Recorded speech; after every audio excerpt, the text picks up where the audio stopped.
ఓం శుక్లాంబరధరం విష్ణుం శశివర్ణం చతుర్భుజం ప్రసన్నవదనం ధ్యాయేత్ సర్వవిఘ్నోపశాంతయే.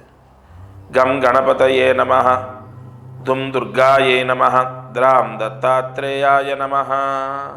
మారుతి అనుగ్రహం ప్రారంభ 31 జనవరి 2026 శనివారం.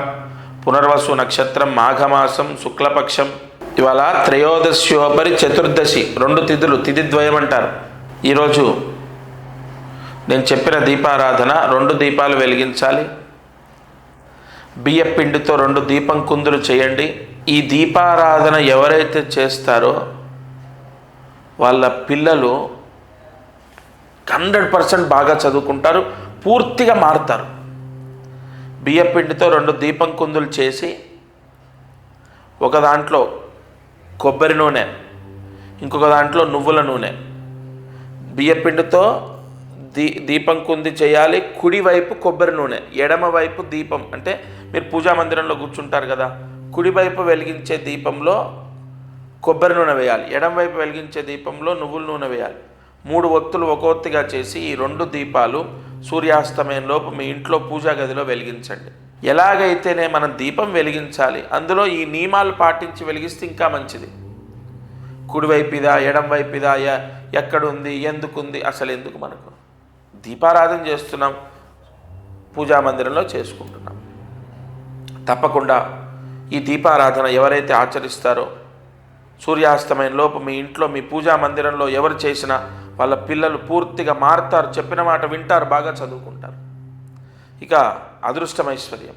మహాశివరాత్రి ఫిబ్రవరి 15, 2026 ఫిబ్రవరి 15వ తారీఖు మహాశివరాత్రి మనకు ఈ సంవత్సరం వచ్చింది. ఆదివారం, ఉత్తరాషాఢ నక్షత్ర సహిత శ్రవణ నక్షత్రం, రవిచంద్రుల యొక్క నక్షత్రము.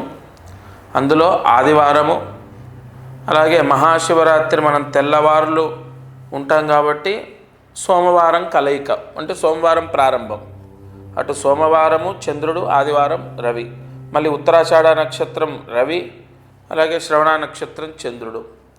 ఈ కాంబినేషను అందులో ఫిబ్రవరి 15వ తారీఖు సకల దారిద్ర్యాన్ని తీసే విధంగా విశేష ముహూర్త యోగంతో వచ్చింది. మామూలుగా మహాశివరాత్రి అంటే అది ఎంతో పర్వదినం. తలస్నానం చేస్తాం, ఉపవాసం ఉంటాం, జాగారం ఉంటాం, సాధ్యమైనంత వరకు ఏమీ తినకుండా ఉండేవాళ్ళు ఉంటారు, పాలు దాగి పళ్ళు తినేవాళ్ళు ఉంటారు, టిఫిన్తో ఉండేవాళ్ళు ఉంటారు, చాలా వరకు అసలు భోజనం చేయరు శివరాత్రి రోజు. అయితే ఈ మహాశివరాత్రి రోజు మానవాళికి, మామూలుగా మనం శివాలయం వెళ్తాం, అభిషేకం చేసుకుంటాం, లేదా శివాష్టోత్రం చదువుకుంటాం, జాగరణ, కళ్యాణం ఇత్యాది క్రతువులను ఆచరిస్తాం. అయితే అసలు మానవాళి కర్మదోషంతో పుడతారు. మీరు కానీ నేను కానీ ఎవరైనా సరే మనం ఒక జన్మని పొందామంటే అది కర్మదోషం వల్ల. కొంత మన కర్మ దోషం ఉంది, ఆ దోషాన్ని నివృత్తి చేసుకోవాలి. దానికి అనుసంధానంగా కష్టాలు, బాధలు, ఇబ్బందులు, ఉద్యోగం లేకపోవడం, ఆర్థిక ఇబ్బంది, లేదా సంతానం లేకపోవడం, లేదా వివాహం అవ్వకపోవడం, ఈ దోషాలన్నీ కూడా మనం అనుభవిస్తూ ఉంటాం. అయితే ఒక అద్భుతమైన ప్రాయశ్చిత్తం, నేను ప్రతి శివరాత్రి చాలామందికి ఎంతో సులువైన, అంటే లక్షలాది రూపాయలు, వేలాది రూపాయలు ఖర్చు అవ్వక, కనీసం వేలాది రూపాయలు కూడా ఖర్చు అవ్వకుండా, అసలు 1000 రూపాయలు, కనీసం 1000 రూపాయలు కూడా ఖర్చు అవ్వకుండా ప్రతి శివరాత్రి పరిహారం తీసుకొస్తున్నాను. నాగశాస్త్రానుసానందంగా ముహూర్త యోగ సంకల్పిత ఎన్నో అద్భుతమైనటువంటి గ్రంథాల్లో ఉన్నటువంటి పరిహారాలు ఎన్నో ప్రతిరోజు కూడా నేను నా ఛానల్ ద్వారా తెలియజెప్తున్నాను. అలాగే మహాశివరాత్రి గురించి ప్రత్యేకంగా పరిహారాలు ఇస్తున్నాను ప్రతి సంవత్సరం. ఈసారి నేను ఒక 3 పరిహారాలు మీకు పంపిస్తాను. ఒకటి 300 రూపాయలు. అది కూడా ఎందుకంటే, అంటే నేను ఎందుకు ఇవన్నీ మీకు వివరిస్తున్నానంటే, ఒక సేవా సమితి అనే ట్రస్ట్ ద్వారా ఎన్నో సంవత్సరాలుగా నేను ఎంతో సేవ చేస్తున్నాను. ఇది ఖచ్చితంగా ఈ ఆధునిక కాలంలో, ఈ కాంపిటీషన్ వరల్డ్లో నేను చెప్పుకొని తీరాలి. ఎందుకంటే నాకేమీ ప్రయోజనం, నాకేం అవసరం, ఏదో ఒక అవసరం లేనిది, ఏదో ఒక లాభం లేనిది ఎందుకు చేస్తారు? ఇలా మానవాళి యొక్క ఆలోచన విధానం ఉంటుంది. అక్షరాల 100 రూపాయలు నేను సంపాదించుకుంటే 10 రూపాయల సేవకు వినియోగిస్తాను. అలాగే 100 మందికి నేను జాతకాలు చెప్పి ఎంతో కొంత డబ్బు తీసుకుంటే ఇటువంటివి కొన్ని పరిహారాలు ఉచితంగా ఇచ్చినట్టే. 300 రూపాయలకు హోమాలు చేసి, రుద్రాభిషేకం చేసి, మహాలింగ పూజ, మహా ఈశ్వరారాధన, మహాలింగ పూజ చేసి పరిహారం పంపిస్తున్నానంటే అది ఖచ్చితంగా ఉచితంగా చేసినట్టే. అలా మహాశివరాత్రికి ఒక 300 రూపాయలు అలా 3 తీసుకోవాలంటే 900 మొత్తం. అంటే 1000 రూపాయలు కూడా మీకు పడట్లేదు. ఈ 900 రూపాయలకు ఏం పరిహారం, అసలు ఏంటి ఫలితం? ఫస్ట్ నేను డబ్బులు ఎందుకు చెప్పేశానంటే మీకు ఎంత అవుతుందో నేను పెట్టగలనో లేదో ఈ బాధ ఉంటుంది, ఆలోచన ఉంటుంది. ప్రస్తుతము ఎంతో ఇబ్బందుల్లో ఉన్నాం మనం, అందులో ఇది కూడా ఒక ఇబ్బంది అవ్వకూడదు. అందుకే ఫస్ట్ ఆ క్లారిటీ ఇచ్చాను. ఇక వినండి, ఇప్పుడు 3 పరిహారాలు పంపిస్తాను. శ్రీఫలము అని ఉంటుంది, మీకు అది అందరికీ కూడా తెలిసిందే. మీకు ఇక్కడ ఇమేజ్ కూడా డిస్ప్లే అవుతుంది, చూడండి. ఈ శ్రీఫలం ఏకనారి అంటారు, శ్రీఫలం అంటారు, లక్ష్మీ ప్రీత్యర్థం అంటారు. మహాశివరాత్రి రోజు నేను 3 శ్రీఫలాలు అంటే ప్రతి ఒక్కరికి 3 పంపిస్తాను. ఎందుకంటే త్రిశక్తి యోగం అనేది దానికి నిక్షిప్తం చేసి మీకు పోస్టు ద్వారా పంపిస్తాను. ఒకటి, మీరు ఇంట్లో రాగి చెంబులో పెట్టి దాంట్లో నేను ఒక మంత్రం చెప్తాను. ఆ మంత్రాన్ని ఆ చెంబు నిండే అంతవరకు ఒక్కొక్క చెంచా నీళ్లు వేస్తూ ఉండాలి. శివుడికి అభిషేకం చేసినట్టుగా ఆ చెంబులో నేను మంత్రించి మీకు ఇచ్చినటువంటిది ఆ చెంబులో పెట్టి ఒక నీళ్లు ఇంకొక చెంబులో నీళ్లు తీసుకొని ఉద్ధరిణితో అంటే చెంచాతో ఆ మంత్రం ఆ చెంబు నిండేంతవరకు చదువుతూ వేయాలి. ఆ మంత్రం మీకు నేను చెప్తాను. రెండవది, బీరువాలో పెట్టాలి. ఎందుకంటే ఇవాళ చాలామందికి అప్పుల సమస్యలు ఉన్నాయి, ఆర్థిక ఇబ్బందులు ఉన్నాయి. అప్పుల సమస్యలు, ఆర్థిక సమస్యలు పోవడానికి ఉద్యోగ యోగం, ధనయోగానికి బీరువాలో పెట్టాలి. అలాగే ఈ చెంబులో పెట్టి అభిషేకం చేయడం ద్వారా నేను చెప్పిన మంత్రంతో ఆ ఇంట్లో వివాహం అవ్వడం, ఇల్లు కట్టుకోవడం, లేదా సంతానం కలగడం, లేదా ఎగ్జామ్ పాస్ అవ్వడం, బాగా చదువు రావడం, అంటే అంతా శుభయోగాలు. పెళ్ళి అవ్వటం, ఎగ్జామ్ పాస్ అవ్వడం, మంచి సీట్ రావడం, లేదా ఎగ్జామ్స్ ఏదైనా బ్యాక్లాగ్స్ ఉంటే ఎగ్జామ్స్ మిగిలిపోతే అవి క్లియర్ చేయటం, లేదు సొంత ఇల్లు కట్టుకోవడం, సంతాన యోగం, వివాహ యోగం ఇత్యాది యోగాలు. అలాగే బీరువాలో పెట్టినందుకు అప్పులు పోతాయి, ఆర్థిక ఇబ్బందులు పోతాయి, రావాల్సిన డబ్బు వస్తుంది, ఉద్యోగం వస్తుంది. ముఖ్యంగా వ్యాపారంలో నరదృష్టి పోతుంది, విపరీతంగా వ్యాపారంలో కలిసి వస్తుంది. ఈ శివరాత్రి ఈ నేను చెప్పిన పరిహారం చేసిన తర్వాత మీ కౌంటర్ పెరిగిందా లేదా, మీ అంటే అంటే మన ఇన్కమ్ పెరిగిందా లేదా మీకు ప్రత్యక్షంగా కనపడుతుంది. ఇక మూడవది ఒక ఎర్రటి బట్టలో ఒక బ్లౌజ్ పీస్లో కట్టి, మూడవది మీ ఇంటి ద్వారానికి లోపల భాగంలో కట్టాలి. ఎందుకంటే చాలామంది అద్దింట్లో ఉంటున్నారు, లేదా సొంతిల్లైనా వాస్తు ప్రభావం ఎప్పుడైతే బలంగా ఉంటుందో, మనకు ఈశాన్యంలో పూజా గది ఉంది, ఈశాన్యం ఖాళీగా ఉంది, ఆగ్నేయంలో కిచెన్ ఉంది, నైరుతిలో బెడ్రూమ్ ఉంది. ఇది ఇలా బేసిక్ వాస్తు కాదు. అసలు ఇంట్లో వస్తువులు కూడా మనం కొన్ని పెట్టుకోని చోట అంటే పెట్టకూడని చోట పెడతాం. బాత్రూమ్కి ఎదురుగా అద్దం పెట్టకూడదు, అది మనం పెడతాం. మన వెసులుబాటు, మనకు ఈ కన్వీనియంట్ని బట్టి పెడతాం. సోఫాలు ఎక్కడ ఉండాలి, ఇప్పుడు ప్రతి ఇంటికి వచ్చి నేను వాస్తు చూడలేను కదా. అందుకోసం మీకు అది ఇంటికి కట్టడం ద్వారా ఇంట్లో వాస్తు దోషాన్ని మొత్తం కూడా తీసేసి ఒక పాజిటివ్ ఎనర్జీ, ఇంట్లో గొడవలు రాకుండా, భార్యాభర్తలకు గొడవలు, పిల్లలకు గొడవలు, మనస్పర్ధలు, పిల్లలు ఎదురు మాట్లాడటం, పిల్లలు చెడిపోవడం, చెడు అలవాట్లు, ఇంట్లో ఎప్పుడు మనశ్శాంతి లేకపోవడం, ఇంట్లో డబ్బు నిలబడకపోవడం, ఇవన్నీ ఎందుకు అనుకున్నారు? మన జాతక దోషం ఒక్కటే కారణం కాదు. అసలు మనం తప్పితం లేకున్నా, మీరు చూడండి, ఒక కుటుంబంలో ఏ చెడు అలవాట్లు లేవు, ఒక వ్యక్తికి కష్టపడుతూనే ఉన్నాడు, కానీ పిల్లల్ని చదివించలేకపోతున్నాడు, చాలా ఇబ్బందులు ఎదుర్కొంటున్నాడు, అనేక సమస్యలు ఎదుర్కొంటున్నాడు. మరి అతను ఎవరిని మోసం చేయట్లేదు, కష్టపడుతున్నాడు, మరి మంచి వ్యక్తులకు ఎందుకు సమస్యలు వస్తాయి? ఇక్కడ కొన్ని నెగిటివ్ ఎనర్జీలు ఉంటాయి. చాలామంది ఏడుపు ఉంటుంది, పిల్లలు బాగున్నారు, చాలా చూడ్డానికి బాగున్నారని ఇలా కొంతమంది ఏడుస్తారు, కొంతమంది దిష్టి పెడతారు, కొంతమంది ఏవో చేయిస్తుంటారు. కాబట్టి నేను అనేది ఏంటంటే, ఖచ్చితంగా ఎట్టి పరిస్థితుల్లో ఇంట్లో నేను ఇచ్చేది మూడవది ఏదైతే మీరు కడతారు, ఎందుకంటే దానికి నరదృష్టి గణపతి మహామంత్ర పూజ చేసి ఇస్తాం. అది మీరు కడతారు కాబట్టి నరదృష్టి పోతుంది, వాస్తు దోషం పోతుంది, ఇంట్లో ఉన్న నెగిటివ్ పీడలన్నీ పోతాయి, అన్ని దోషాలు పోతాయి. ఇలా 3 మీ గోత్రనామాలు తీసుకొని అన్ని హోమాలు చేసి అభిషేకం చేసి అలాగే దానికి మహాలింగ పూజ చేసి మీకు పోస్టు ద్వారా పంపిస్తాను. 900 రూపాయలు మీరు కడతారు. ఎప్పుడైతే ఈ మహాశివరాత్రి రోజు నేను చెప్పింది మీరు చేసుకుంటారో, పెద్దగా చేసేది ఏం లేదు. ఒకటేమో ఇంట్లో బీరువాలో పెట్టాలి, రెండవదేమో ఇంటి ద్వారానికి లోపల కట్టాలి, ఒక ఎర్రటి బ్లౌజ్ పీస్ తీసుకొని కట్టాలి. ఇక మూడవది రాగి చెంబులో పెట్టి నేను చెప్పిన మంత్రంతో దానికి పూజ చేయాలి. ఇక్కడ విశేషమైనటువంటి యోగం ఏర్పడి అది సొంతిల్లైనా అద్దిల్లైనా ఆ ఇంట్లో ఉన్న వాళ్ళందరికీ కష్టాలను తీసేస్తుంది. అయితే ఏ మంత్రంతో మనం పూజ చేయాలి? ఆ మంత్రాన్ని జాగ్రత్తగా వినండి. ఓం శ్రీం చండీం నమః శివాయ నమః. ఓం శ్రీం చండీం నమః శివాయ నమః.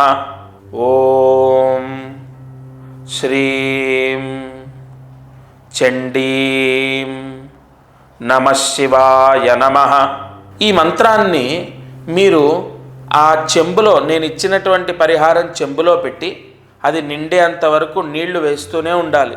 మీరు ఎంత పెద్ద అభిషేకం చేసిన ఫలితం వస్తుందో తెలుసా? కలియుగంలో చండీనామ సహిత మహాశివనామాన్ని పట్టుకొని ఆ లక్ష్మీ యోగానికి, అంటే ఆ పరిహారం మీరు ఏదైతే చేస్తున్నారో విశేషమైన ఫలితం చేసిన వాళ్లకు, వాళ్ళ కుటుంబానికి వస్తుంది. మరి అభిషేకం చేసిన తర్వాత ఆ నీళ్ళు ఏం చేయాలి?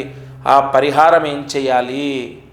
ఇక్కడ ఆ నీళ్ళు ఏవైతే ఉంటాయో మీరు పూజ చేసి పరమ భక్తితో నేను ఇచ్చిన మంత్రంతో మీరు చెంబులో వేశారు కదా, ఆ మంత్ర జలాన్ని శివలింగం పైన పోయాలి. మీకు దగ్గరలో ఉన్న శివాలయంలో శివలింగం పైన పోయండి, లేదా మీ ఇంట్లో శివలింగం ఉంటే ఆ శివలింగం పైన పోయండి. ఆ పరిహారం, మూడో పరిహారం ఏం చేయాలండి? అది మీ ఇంట్లో పూజా గదిలో శుభ్రంగా తుడిచి దానికి కుంకుమ పసుపు పెట్టి పూజా గదిలో పెట్టుకోండి. ఈ పరిహారం వల్ల సమస్త ఐశ్వర్య యోగం ఈ శివరాత్రికి మీరు ఖచ్చితంగా ఫోన్ చేసి, ఇక్కడ స్క్రీన్ పైన కనపడుతున్న నెంబర్కి కాల్ చేసి మీ గోత్రనామాలు ఇచ్చి మీ అడ్రస్ ఇవ్వండి. నేనే స్వయంగా దగ్గరుండి మీకు పంపిస్తాను. ఆ పరమశివుడి అనుగ్రహంతో, మహాలక్ష్మి అనుగ్రహంతో సర్వ శుభాలు కలుగుతాయి. ముఖ్యంగా శివరాత్రి తర్వాత మనం బాగుంటాం. నేను ప్రతి సంవత్సరం శివరాత్రికి ఇచ్చింది చాలామందికి పనిచేసింది. ఈరోజు కార్యసిద్ధి మంత్రాన్ని జాగ్రత్తగా రాసుకోండి. మంత్రం చెప్పే ముందు ఒక మాట, ఈరోజు ఇంట్లో పూజా మందిరం శుభ్రపరచుకుంటే చాలా మంచిది. పటాలు తుడుచుకోవడం, పేపర్లు మార్చుకోవడం ఇలాంటివి చేస్తే చాలా చాలా మంచిది. ఆ ఇంటికి ఎప్పుడు కూడా ఏ లోటు ఉండదు. ఎందుకంటే ఇవాళ త్రయోదశోపరి చతుర్దశి, అందులో శనివారం చాలా విశేషం. వీలైతే ఓపిక ఉంటే, టైం ఉంటే మార్చుకోండి. ఇక ఈరోజు మంత్రం ఓం క్లీం శ్రీం రాం నమః. ఓం క్లీం శ్రీం రాం నమః. ఓం క్లీం శ్రీం రాం నమః. ఇది మహామంత్రం. ఈ మంత్రాన్ని 11 సార్లు రాయాలి, 108 మార్లు జపించాలి. వెంటనే ఉద్యోగాన్ని పొందుతారు.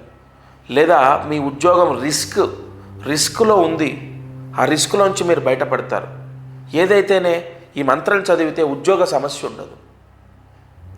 ఉద్యోగం లేని వాళ్ళకు ఉద్యోగం వస్తుంది, ఉద్యోగం ఉన్న వాళ్ళకు అది కంటిన్యూ అవుతుంది, ఏ ప్రాబ్లం ఉండదు. ఇక ప్రతిరోజు మారుతి అనుగ్రహం ఛానల్లో అనేక పరిహారాలు తెలియజెప్తున్నాను.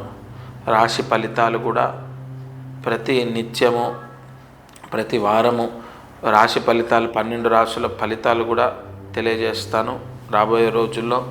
అయితే మహాశివరాత్రి పరిహారము ఎవరు కూడా లైట్ తీసుకోవద్దండి. ఎందుకంటే ప్రతి సంవత్సరం శివరాత్రికి నేను ఇచ్చే పరిహారాలు 2008 నుండి, ఇప్పుడు కాదు, గత కొన్ని సంవత్సరాల నుంచి ఒక ఆవాహన శక్తి, ఒక ఆయుధ శక్తి, ఒక రుద్రశక్తి. మరి నాకు ఆ శివరాత్రికి ఉన్న అనుబంధమో లేదా మీకు ఆ పరమశివుడికి ఉన్న అనుగ్రహమో కానీ చాలామందికి క్లియర్ అవుతున్నాయి. సరే, నేను ఎప్పుడు గురుగారు ఇంతే చెప్తారులే కాదండి, ఈ మాట కాక ఏమని చెప్పాలి చెప్పండి? మీరు బాగోరు, మీ కష్టాలు పోవు అని చెప్పొచ్చా? ఎంతోమందికి మంచి జరుగుతుంది, నా కళ్ళ చూస్తున్నాను, నా చెవుల వింటున్నాను. అవ్వని వాళ్ళు కూడా ఉన్నారు. వాళ్ళ కోసమే నేను పదే తాపత్రయపడేది. నేను మనస్ఫూర్తిగా చెప్తున్నాను. ఆ శంకరుడి సాక్షిగా నేను ప్రతిరోజు కోరుకునేది ఒకటే, అయ్యా నన్ను ఆశ్రయించిన వాళ్ళు ఖచ్చితంగా బయటపడుతున్నారు, ఇంకొద్దిమంది ఉన్నారు, వాళ్ళని కూడా రక్షించు. మావి పెద్ద కోరికలు కాదు, ప్రతిరోజు మొక్కుతాను.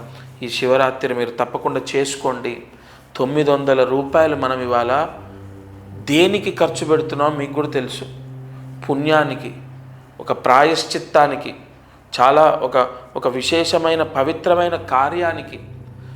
మనం ఎన్నో ఖర్చులు చేస్తామండి, తెలియక చేస్తాం, తెలిసి చేస్తాం, ఎన్నో పోగొడతాం, వృధా ఖర్చులు అవుతాయి.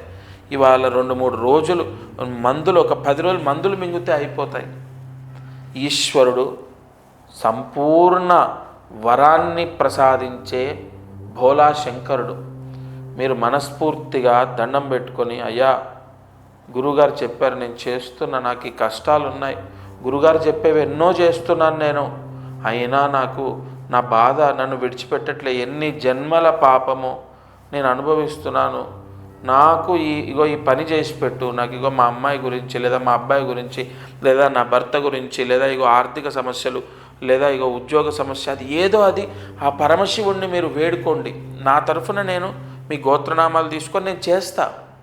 ఖచ్చితంగా నేను మాత్రం అస్సలు వదిలిపెట్టను. దగ్గరుండి కూర్చొని అన్ని కెమెరాలు పెట్టి ఎంతో తీక్షణంగా ప్రతీదీ రాసిచ్చి మరీ చేయిస్తున్నాను. ఎందుకంటే ₹1 కూడా నాకు పాపం ఉండొద్దు, నా వాళ్లకు మంచి జరగాలి. తప్పకుండా మీరు చేసుకోండి. ప్రతిరోజు ఇందులో నేను చెప్పే పరిహారాలు మిమ్మల్ని రక్షించాలని మనస్ఫూర్తిగా కోరుతున్నాను.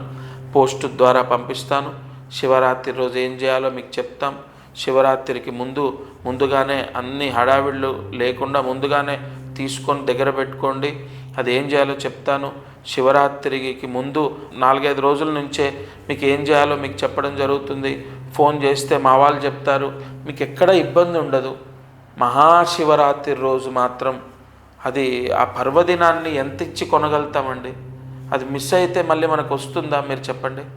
మీరు ఒకసారి ఆలోచించండి. ఎంత ఇస్తే శివరాత్రిని నెక్స్ట్ డేనో ముందుకు రోజుకో మనం జరపగలుగుతామా? మన కష్టం పోవడానికి ఆ శంకరుడు మనల్ని అనుగ్రహించాలి. ప్రతి శివరాత్రి నేను వెతికి ఎన్నో పరిహారాలు పంపిస్తున్నాను. అవన్నీ సక్సెస్ అయ్యాయి. ఇది కూడా అవుతుంది. సర్వే జనా సుఖినో భవంతు. శ్రీ గురు దత్తార్పణమస్తు.